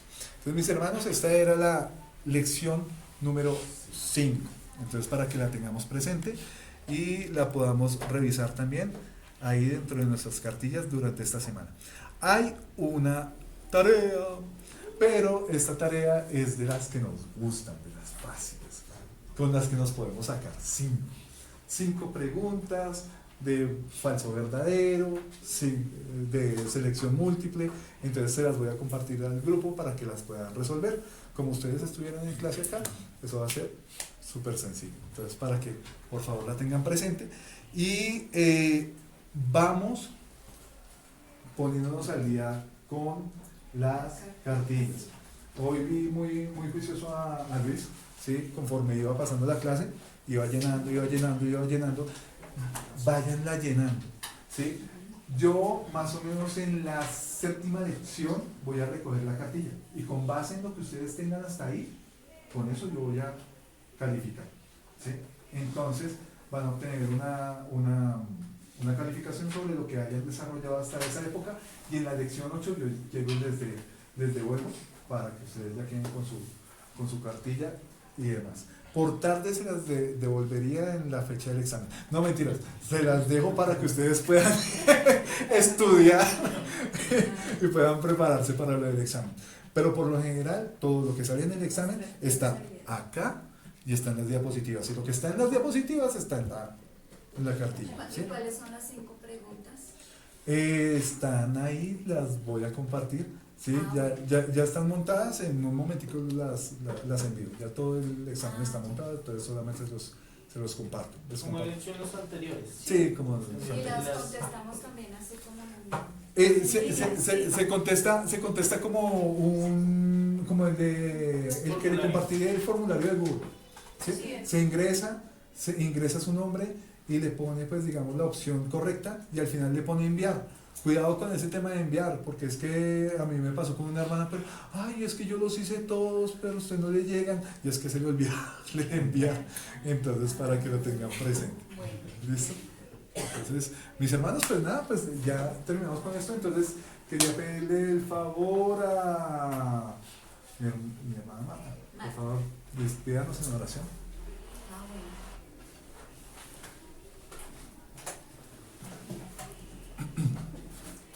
Gracias por el celestial, te damos, Señor, por este hermoso día. Gracias, por la amor. enseñanza, Señor Padre Santo. Esta enseñanza siempre pedimos a diario a ti, Señor, que grabada para siempre, Señor, en nuestro corazón, en nuestra mente, en todo nuestro ser y nuestra conciencia, Señor Padre Santo. Para cuando nos llegue, Señor Padre Santo, lugares que no son muy fáciles, Señor, tú te acuerdes que estás ahí sosteniéndonos con la diestra de tu poder. Gracias. Nosotros no volvamos atrás ni a izquierda ni a derecha, Señor, sino seamos siempre dirigidos por tu bendito y santo Espíritu. Amén. Nos cubrimos en la sangre de Cristo Jesús porque tú estás haciendo una obra maravillosa en nosotros y límpianos y lávanos con tu sangre preciosa desde la punta de la cabeza hasta la punta de los pies de toda contaminación y que esta reunión, Señor, seas tú también para ir obrando en nosotros y irnos sanando día a día, Señor, Padre Santo y poderoso. Te amo, Padre Celestial, te amo, amado Señor. Yeshua Yamasí, te amo, amado Espíritu Santo. Gracias, Señor mi Dios. Amén. Amén y amén. Bueno, hermanos, nos vemos en el transcurso de la semana y el domingo. Entonces, Dios los bendiga y que tengan un muy feliz fin de semana.